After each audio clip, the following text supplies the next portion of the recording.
Madame, Monsieur, bonsoir. Voici le sommaire de l'actualité de ce samedi 25 décembre. Le littoral français est souillé par la marée noire. La tempête a poussé les nappes de fioul du pétrolier Erika vers le Finistère et Belle-Île-en-Mer, dont les plages sud sont aujourd'hui polluées. Dominique Voynet, ministre de l'Environnement, s'est rendue aujourd'hui sur place. Elle est notre invitée dans ce journal. En Côte d'Ivoire, la mutinerie se transforme en putsch. Les troupes françaises sont en état d'alerte maximum pour assurer la sécurité des 20 000 ressortissants français qui vivent sur place. Noël célébré par 2 milliards de catholiques dans le monde, la fête de la Nativité qui marque le début du jubilé de l'an 2000 entre recueillement, joie et tristesse. Et puis la cathédrale d'Amiens retrouve ses couleurs par un jeu de lumière. Toutes les statues sont colorisées, le temps d'un spectacle. La marée noire a donc pollué les côtes françaises la nuit dernière et aujourd'hui. Le fioul lourd a commencé à souiller les îles du Morbihan dans une zone comprise entre Belle-Île et Quiberon. Les rochers de la côte sauvage de Belle-Île et la plage du Donan, l'une des plus belles, n'ont pas été épargnés. Les sapeurs-pompiers venus en renfort commencent à ramasser le pétrole sur la plage. Reportage à Belle-Île d'Hélène Vergne et Valérie Lucas. Voici les signes les plus manifestes de la marée noire qui a touché Belle-Île hier et aujourd'hui. La trentaine de sapeurs-pompiers chargés de la dépollution ne sait déjà plus où stocker le fioul ramassé, car la plage de Donan est littéralement recouverte d'hydrocarbures. La colère bien sûr, mais aussi l'amertume sont dans tous les cœurs des habitants de Belle-Île. Depuis 2 ans, donc on s'est investi, on a travaillé sur les protections des dunes, sur... ça nous les triple, hein, ça... Hein. Car contrairement à toutes les prévisions officielles, tout l'ouest de l'île a été touché, soit 30 km de côte. Pour faire face au pétrole, qui avait épargné ces dernières années Belle-Île, des moyens techniques et humains devraient renforcer les équipes. Mais déjà, les professionnels peuvent compter sur l'appui des habitants. On est tous mobilisés. Nous sommes solidaires, les 4 communes de l'île, les Bellilois avec nous, nos résidents secondaires aussi. Je me dis que c'est pas ça qui va nous arrêter. On va la combattre et on va gagner. Cellule de crise ce matin à 10 h à la mairie de Locmaria. Dans l'urgence, il faut gérer les bénévoles nombreux mais inorganisés. Il faut surtout identifier l'origine exacte du pétrole qui a touché Belle-Île. Combustible de l'Erika ou plus vraisemblablement du fioul échappé des soutes du navire. Plus de la moitié des côtes de Belle-Île est aujourd'hui souillée par le pétrole. Il faudra des jours, des semaines entières aux sapeurs-pompiers, aux bénévoles pour nettoyer toute trace d'hydrocarbures. Un travail d'autant plus difficile qu'avec la marée haute, le sable aura recouvert demain en partie les plages. Les premières victimes, ce sont bien sûr les oiseaux mazoutés. Rien qu'aujourd'hui, sur la plage de Donan, on en a ramassé plus d'une centaine. Ce sont donc 5 départements de la façade atlantique qui sont aujourd'hui touchés ou menacés, alors que de nombreux sites sont déjà souillés, on vient de le voir dans le sud du Finistère et du Morbihan.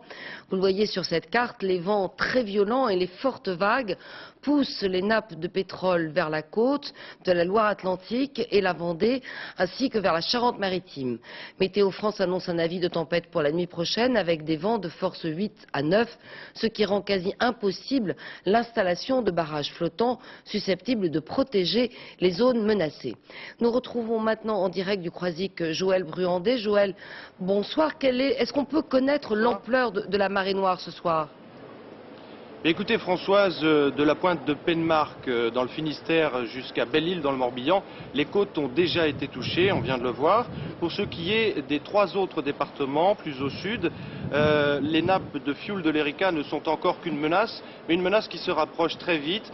Les toutes dernières informations que nous avons pu obtenir font état de plaques qui flottent à quelques kilomètres seulement, voire à quelques centaines de mètres des côtes, notamment au large de Pornic, et puis juste à côté d'ici, au large de la Baule et de Croisic. Alors, face à cette marée noire, quel est le dispositif mis en place? Est-ce qu'il tient compte tenu de la météo? Eh bien écoutez, pas vraiment. On a aujourd'hui assisté à un redéploiement vers le nord du dispositif de lutte qui avait été basé dans un premier temps essentiellement dans les Charentes et dans la Vendée. Mais on commence à trouver certaines petites failles dans ce dispositif. Par exemple, les habitants et puis surtout les élus ont toutes les peines du monde à obtenir des informations sur la progression précise des nappes.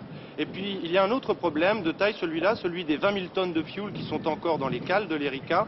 On a annoncé il y a quelques jours la venue d'un sous-marin explorateur pour vérifier si ces cuves ne fuyaient pas. Or, on s'aperçoit 15 jours après le naufrage que rien n'a encore été fait de ce côté-là. Merci Joël Bruyandet. Et Dominique Voynet, justement, s'est rendue aujourd'hui sur place à la mairie de La Baule. Elle a été informée de l'étendue du sinistre. Elle a ensuite visité à Nantes l'école vétérinaire où se trouve le principal centre de traitement des oiseaux. Déjà près de 6000 oiseaux morts ou en très mauvais état ont été recueillis par des spécialistes ou des bénévoles désemparés par l'ampleur du phénomène.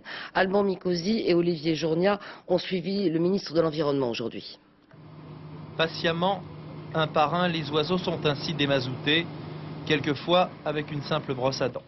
700 ont déjà été traités ici à Nantes. C'est énorme, mais c'est aussi très peu, car ce soir on recense plus de 6000 animaux échoués sur les différentes plages de l'Atlantique. Depuis 10 jours, bénévoles et étudiants vétérinaires se relaient. En cette période de fête, leur mission durera plusieurs mois. Dominique Voynet a voulu leur rendre hommage. Un peu plus tôt, la ministre de l'Environnement était à La Baule, au poste de coordination des différents secours, où elle s'est fait présenter la situation. Et la nature de ce que vous avez ramassé là, c'est quoi? Alors, ça ressemble effectivement à ce qui vous a été présenté hier en sous-préfecture. Et c'est effectivement un polluant qui sera très délicat à ramasser. Les autorités ont aussi du mal, à l'heure actuelle, à dessiner le parcours final des nappes et à définir qui sera exactement touché. D'où quelquefois un sentiment d'abandon pour la population qui aurait voulu voir Dominique Voynet revenir plus rapidement. Trop tard, ouais. Je trouve que ça fait 15 jours que l'Erika a fait naufrage et il n'y a pas eu grand-chose de fait de l'État. Si c'est sous la pression des médias qu'elle est revenue, c'est embêtant, quoi. Autrement, je pense que de son simple chef, elle aurait dû revenir elle-même.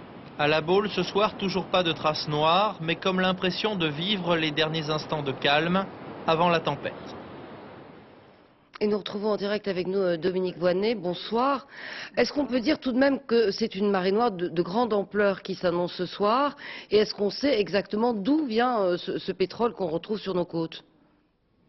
C'est une marée noire de façon incontestable, de grande ampleur. Nous le saurons jour après jour, puisque nous nous attendons à ce que les arrivées de matières polluantes soient échelonnées, soient étagées sur le littoral. En fait, pour dire les choses clairement, nous ne savons pas tout. Vous l'avez d'ailleurs souligné. Nous sommes capables de prévoir le temps avec une incertitude limitée pour les 2-3 jours à venir, mais nous ne savons pas exactement comment se mobilise la nappe, comment elle se fragmente, s'émulsionne sur l'ensemble de la zone. Et nous devons procéder à des études et à une vérification régulière de l'état de celle-ci pour pouvoir donner en temps réel des informations aux élus, aux acteurs socio-économiques et aux habitants. Quand un incendie de forêt survient, on n'accuse pas le gouvernement quand le vent change de sens. Là, on est dans une situation aussi difficile, un contexte météorologique tout à fait défavorable, une tempête en mer, des vents très difficiles, des vents qui changent, des vents qui évoluent, un comportement de la nappe polluante qui est mal connu, une nappe qui est très variée aussi selon les localisations du littoral. On l'a vu à Belle-Île, c'est une nappe assez traditionnelle, et puis à d'autres endroits, ce sont des galettes, des boulettes presque solides qui s'accumulent sur le littoral. Mais Dominique Voynet, est-ce que les experts ne se sont pas trompés quand ils ont dit qu'il n'y avait pas de risque provenant des 20 000 tonnes de fioul qui restent par 120 mètres de fond dans les cuves de l'épave Erika? Est-ce que ça n'est pas ce fioul qui est en train de suinter, de fuir et que l'on retrouve sur nos côtes? Le plus probable à cette heure, c'est que le fioul retrouvé sur la côte du Finistère corresponde soit à des pertes de l'Erika avant le naufrage, soit à des fuites en provenance des réservoirs de combustible de l'Erika et pas forcément en provenance du Sessout. Pour le savoir de façon plus précise, il faudrait envoyer un appareil sous-marin pour expertiser précisément l'état de l'épave, de ces deux parties résiduelles. Ça n'est absolument pas possible compte tenu des conditions météo. Nous ne pourrons le faire avec un matériel extrêmement spécialisé, un matériel de la COMEX actuellement localisé à Bayonne qui va se rapprocher du site dans les jours à venir, que quand la tempête sera retombée. On annonce, vous le savez, une dégradation de la météo sur la zone pour demain, des vents de force 8 à 9. C'est évidemment incompatible avec une exploration de l'épave par 120 mètres de fond. Mais ça veut dire que dès que la météo sera meilleure, on commencera effectivement à pomper le fioul qui reste dans les cuves. Je n'ai pas dit ça. Des opérations de pompage à 120 mètres de fond de telle quantité de pétrole, c'est une situation absolument exceptionnelle. J'ai présent à l'esprit deux exemples antérieurs. Le pompage d'une quantité beaucoup plus restreinte que celle-ci de fioul dans l'épave du Tagno par 45 mètres de fond. Ça avait duré 18 mois et coûté plusieurs centaines de millions de francs. Et puis une autre épave, le Bolène, des quantités là encore très inférieures à ce qui existe dans les cuves de l'Erika, par 80 mètres de fond. Le chantier avait été énorme, avait duré très longtemps et avait provoqué des pertes de vie humaines. Dominique Voynet, à la lumière de ce que vous avez vu aujourd'hui, est-ce que vous n'avez pas sous-estimé l'ampleur de la catastrophe? On vous a reproché votre voyage à l'île de la Réunion, on l'a entendu au cours de ces reportages. Le reproche qui m'a été formulé l'a été par des personnes qui ne savent pas exactement comment travaillent l'État et le gouvernement.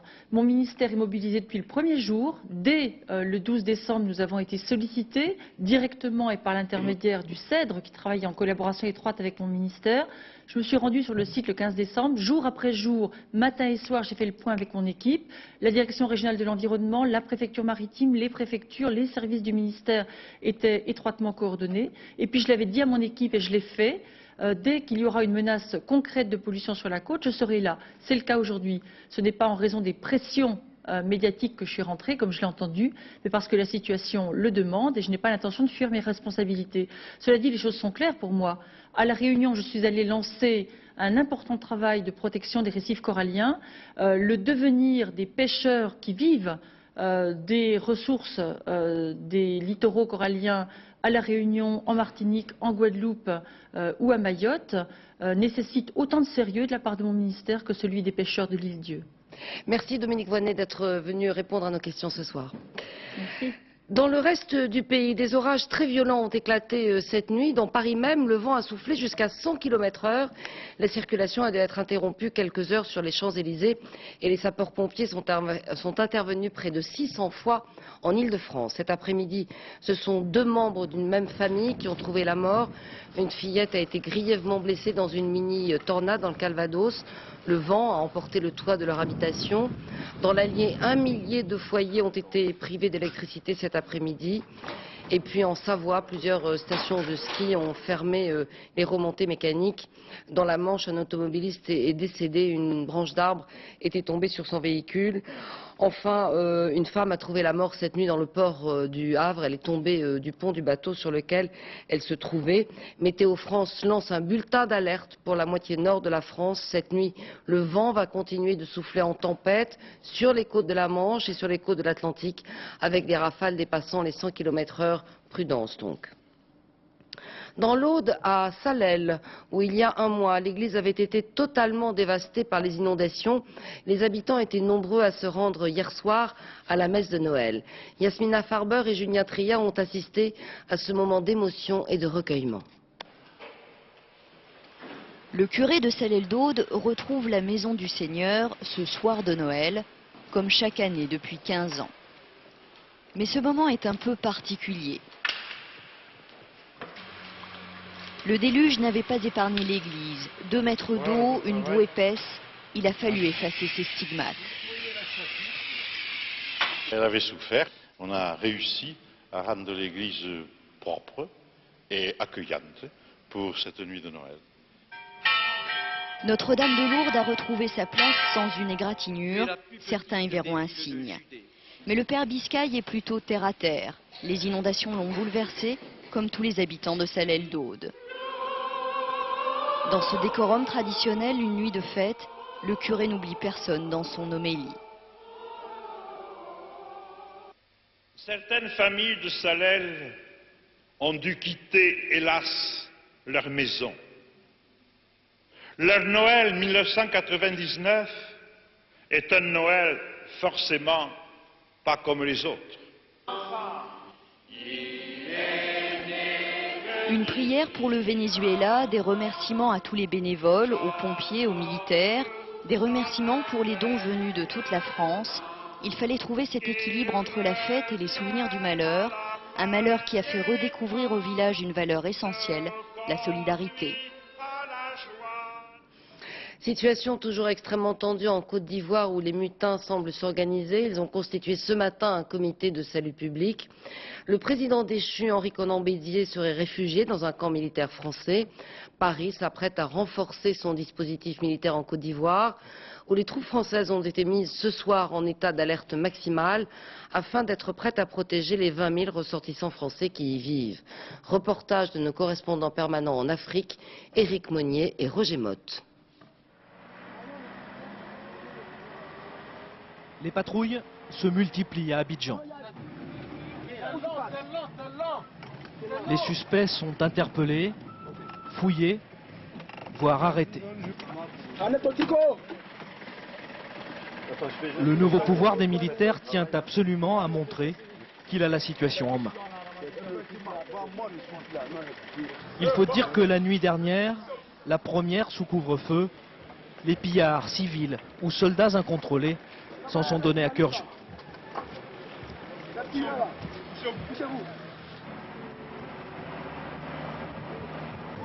Désormais, la consigne est claire, la fermeté. Et ce soir, après 18 h, le tir, sans sommation. Le nouvel homme fort du pays, le général Robert Gueye, a présenté en fin de matinée un comité de salut national de 10 militaires, tout en continuant à négocier au téléphone avec les autorités françaises un départ rapide du président déchu. Vous avez un service de renseignement extrêmement développé, vous pouvez vous renseigner en ville, les gens ne sont pas contents qu'on laisse partir Bédié. J'ai dit, attention, lui Bédié, il peut partir, mais que l'ambassadeur ne permette pas un instant que ces ministres-là partent avec Bédié. Ils n'ont qu'à rester ici. Ah oui, ça c'est clair, ils n'ont qu'à rester ici. Oui.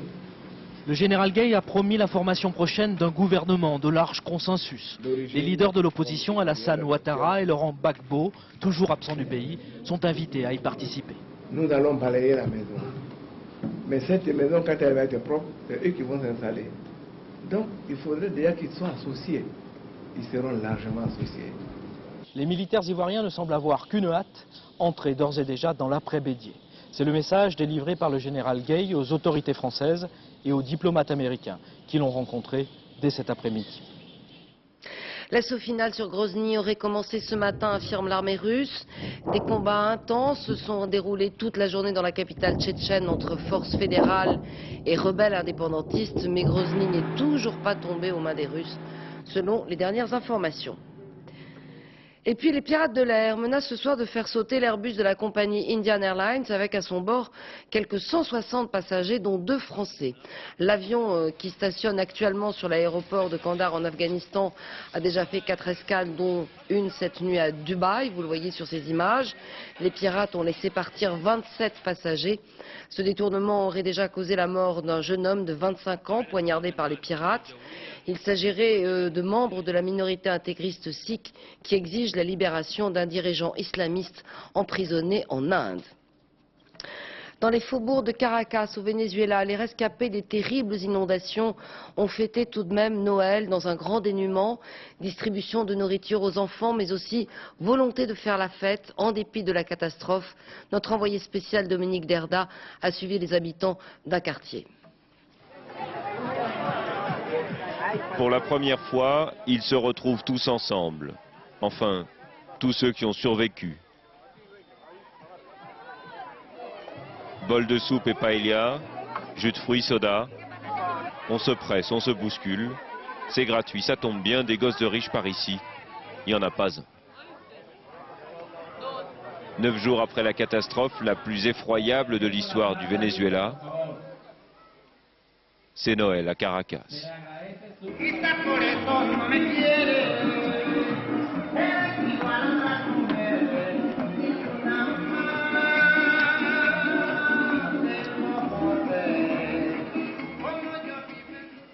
Au bord du Catucce, un paisible ruisseau, il avait une maison, une famille, des voisins, des amis. Toute une vie, balayée.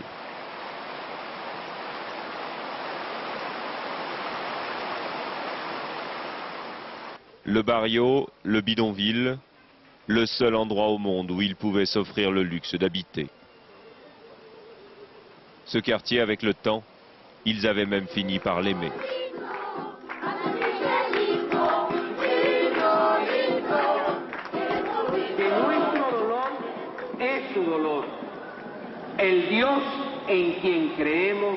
Joselito, le prêtre, leur dit dans son sermon que la douleur, le désarroi, doivent les encourager à lutter tous ensemble pour un avenir plus digne.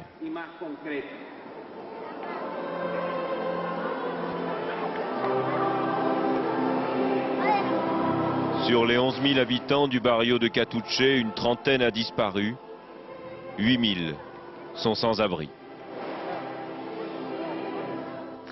Ce matin, depuis la basilique Saint-Pierre de Rome, le pape Jean-Paul II s'est adressé aux 2 milliards de catholiques pour la bénédiction de Noël Urbi et Orbi, c'est-à-dire à la ville et au monde. Partout, cette nuit de Noël a été célébrée avec un recueillement particulier, symbolique entre toutes la messe de Bethléem, où 6 communautés chrétiennes se sont rassemblées pour fêter la Nativité. À Paris, Monseigneur Lustiger avait choisi d'accueillir à la cathédrale Notre-Dame ceux que l'on appelle les blessés de la vie. Retour sur ces célébrations avec Florent Muller. Malgré sa grande fatigue, Jean-Paul II ne pouvait manquer le grand rendez-vous de la chrétienté 2000 ans après la naissance du Christ. La bénédiction Urbi et Orbi. Devant la foule des pèlerins rassemblés ce matin sur la place Saint-Pierre de Rome, le souverain pontife a lancé un appel à bannir l'usage insensé des armes avant de conclure par un traditionnel « Bonne heureuse fête de Noël, que le Christ Sauveur vous donne la joie et la paix. » Un Noël un peu particulier puisque la nuit dernière, le Saint-Père a célébré l'un des grands événements de son pontificat. Donner le coup d'envoi du jubilé chrétien de l'an 2000 en poussant la porte sainte de la basilique Saint-Pierre. Une cérémonie suivie à Bethléem, dans l'église de la Nativité, au lieu même où, selon l'histoire, un enfant nommé Jésus est venu au monde. En présence de Yasser Arafat, le patriarche latin de Jérusalem a prié pour un dénouement juste entre Palestiniens et Israéliens. Entre Serbes et Albanais, la messe de minuit à Pristina a longtemps servi de prétexte à la violence. Aussi, la célébration était-elle placée hier sous haute surveillance, dans l'assistance des chrétiens, mais aussi des musulmans, comme les leaders de l'Utcheka, venus assister à une crèche vivante dans cette ville en ruine. La scène de la Nativité, interprétée par les enfants de Pristina, devant laquelle s'inclinent des casques bleus de l'ONU, déguisés en roi mage. Bonjour. À Paris, en la cathédrale Notre-Dame, le cardinal Lustiger a tenu à tendre la main aux exclus, afin que tous puissent célébrer cette douce nuit, cette sainte nuit. En ouvrant hier la porte sainte, le pape a donc lancé le jubilé de l'an 2000 et l'on estime à 26 millions le nombre de pèlerins qui pourraient se rendre à Rome pour cette année sainte. Isabelle Stess et Dominique Merlin ont suivi un groupe de Français qui avaient fait tout exprès le voyage pour assister aux cérémonies du Vatican. À l'aube du jubilé du 3e millénaire, le Père Jean rassemble ses ouailles. Alors à la télévision, vous êtes prié de dire qu'il est 5h30 du matin. Ça fait plus sérieux. Plus sérieusement, il est 8h30, la journée du pèlerin commence. Un enfant nous est né, un fils nous a été donné. Toujours par une prière, et ils sont venus des 4 points cardinaux de France pour ce Noël exceptionnel. Dieu est lumière, Dieu notre... Le but de ce pèlerinage du jubilé, prier et se recueillir sur les lieux saints, indiqués par Jean-Paul II, comme ici dans les catacombes de Rome où furent enterrés les premiers chrétiens. Je pense que pour chacun d'entre nous, c'est vraiment d'entrer dans une phase nouvelle de notre vie, quoi. C'est un peu lourd pour moi, mais bon, je me plaisir un peu de ma nuit et comme c'est qui m'arrive, Basilique Saint-Pierre, Saint-Paul, Saint-Jean, Sainte-Marie, c'est sur ces lieux que l'on visite à la chaîne quand cette année sainte, les pèlerins obtiennent la rémission des péchés. Vous avez beaucoup péché? Ah bah oui, sûrement. Autrement, je serais pas venu ici. Et les pâtes de Noël sont comment? J'ai horreur des pâtes et je ne mange que ça depuis que je suis là. Mais c'est surtout pour vivre ce moment-là qu'ils sont venus à Rome. L'ouverture du jubilé, Ils ont réservé leur place depuis des mois, mais ils ne verront Jean-Paul II que sur un écran. Je trouve que ça fait un peu de la peine de le voir. Comme ça. Sur les traces de ces fidèles, 26 millions de pèlerins sont ainsi attendus à Rome pour cette nouvelle année sainte.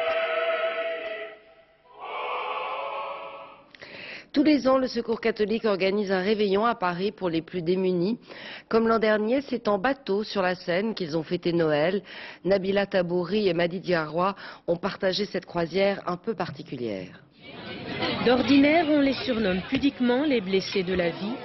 Mais hier, ils étaient près d'1 millier de personnes, sans domicile, en détresse matérielle ou morale, ou tout simplement isolées, à partager le temps d'une soirée, un repas de fête. Mon moral est meilleur, parce que j'ai vraiment pas le moral.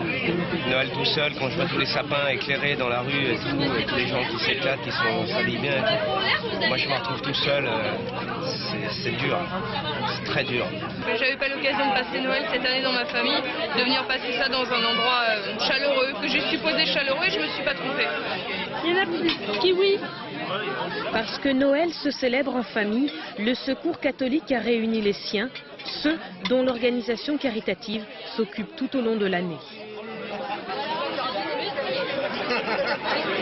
Pour moi, ça apporte un peu de chaleur humaine à des gens qui sont à la rue plus ou moins, et ce soir-là, ils sont un peu moins seuls. Leurs soucis quotidiens, ils les ont laissés à quai. Et sur la péniche qui les mène jusqu'à Notre-Dame, ils ont pu partager ensemble ces moments de joie. Et lorsque la soirée s'achève, la distribution de cadeaux est là pour rendre la séparation moins douloureuse et réchauffer les cœurs en attendant Noël prochain. Et puis on a retrouvé ce matin dans la Somme, près de la gare d'Albert, le corps d'une jeune femme qui avait disparu après avoir pris le train en gare de Lille. La police avait pensé à un nouveau crime dans un train, mais selon les premiers éléments de l'enquête, il semble que la jeune fille qui avait manqué son arrêt soit tombée du train. Le télescope orbital Hubble a retrouvé sa tête et ses yeux après les réparations effectuées par l'équipe de la navette Discovery. Une opération qualifiée de succès total par les ingénieurs de la NASA. Les 7 astronautes, parmi lesquels figure le français Jean-François Clairvoy, ont ainsi pu fêter joyeusement le réveillon de Noël. Ils doivent rentrer sur Terre lundi. Commentaire de Patrice Pelé. Au nom de l'équipage de Discovery, nous voudrions souhaiter de bonnes fêtes à tout le monde et paix sur la Terre. Voilà, c'est terminé. C'est sur ce message que Steve Smith a clôturé la réparation du satellite Hubble. Au cours de 3 sorties, 13 réparations ont été effectuées. Depuis la Terre, le matériel a été testé et à la NASA, le Père Noël a confirmé ce matin que tout fonctionne parfaitement. Cette mission est donc une vraie réussite. Les astronomes et astrophysiciens du monde entier vont pouvoir reprendre leurs recherches sur la création de l'univers. Dans la journée, le français Jean-François Clairvoy relâchera le télescope dans l'espace. Le retour sur Terre est prévu pour lundi. Le convalescent le plus célèbre du Brésil s'est marié hier. Le footballeur brésilien Ronaldo, qui était blessé au genou, a épousé civilement Mylène Domingues au cours d'une cérémonie réservée à une quarantaine d'invités. La jeune femme qu'il a rencontrée il y a 5 mois dans une pizzeria de Sao Paulo attend déjà un heureux événement pour mai prochain. Un mariage religieux est annoncé pour juillet 2000. Peut-être un jour repeindra-t-on les cathédrales telles qu'elles l'étaient au Moyen-Âge. En attendant cette éventuelle restauration, la cathédrale d'Amiens, par un jeu de lumière, retrouve ses couleurs passées. Il s'agit d'une première mondiale, un tour de force sur le plan technique qu'il faut voir très vite car la reconstitution ne dure que jusqu'au 2 janvier 2000.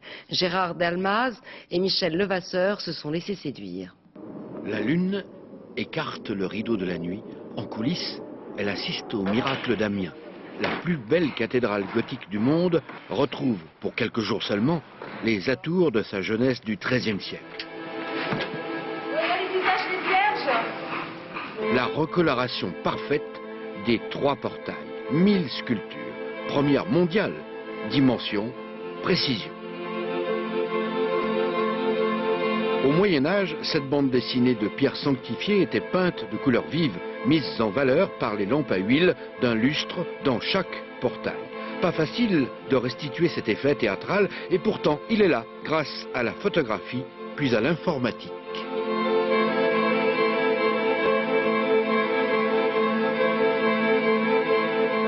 Ce qu'on a fait, c'est qu'on a fait des prises de vue en simulant l'éclairage et on reprojette non seulement de la lumière mais des ombres modelées pour donner un relief sur les sculptures comme si la lumière venait de l'intérieur des portails.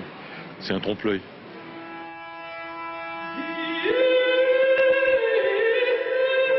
Six projecteurs, 6 grandes diapos d'une précision diabolique, et c'est l'apparition de la vie. Les couleurs font oublier des siècles de pluie.